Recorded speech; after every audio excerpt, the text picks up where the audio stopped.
Λοιπόν, το κάρβουνο μας έχει γίνει.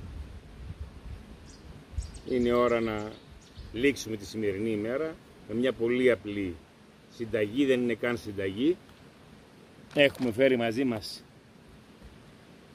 φιλέτα στήθη από φάσα, είναι μαριναρισμένα σε ελαιόλαδο και αλατορίγανο με το δέρμα πάνω. Θα τοποθετούμε με την πλευρά του δέρματος για αρχή, δεν θέλουν πολύ.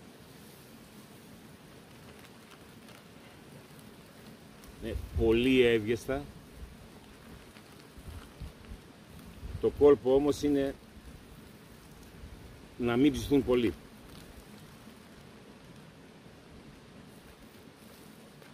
Έμεινε και ένα στομάχι εδώ, θα το βάλουμε και αυτό πάνω. Τα πνεμόνια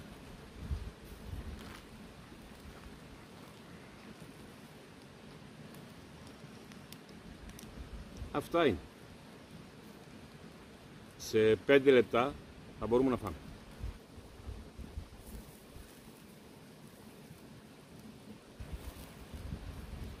Και ένα λουκάνικο για την τσίκνα μου. Τις φάσεις συνήθως προτιμώ να τις φιλετάρω. Βγάζω δηλαδή τα στήθη και ό,τι μείνει το υπόλοιπο το κόβω κομματάκια και το κάνω μαγειρευτό. Είτε κοκκινιστό με μακαρόνια, είτε στιφάδο. Αλλά τα φιλέτα τα προτιμώ έτσι, είτε παναρισμένα, είτε στη σχάρα, μόνα τους όμως. Είναι πολύ ωραίο το φιλέτο της φάσης. Με λίγο μαρινάρισμα, με λαδάκι και ρίγανη, γίνεται τέλειο. Είναι θεϊκή αμβροσία.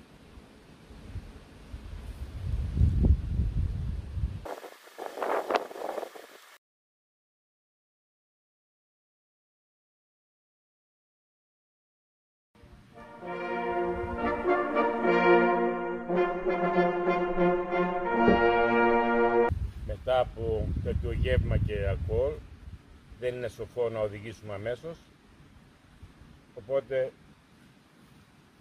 μπορούμε να απολαύσουμε και ένα υπνάκο στη φύση.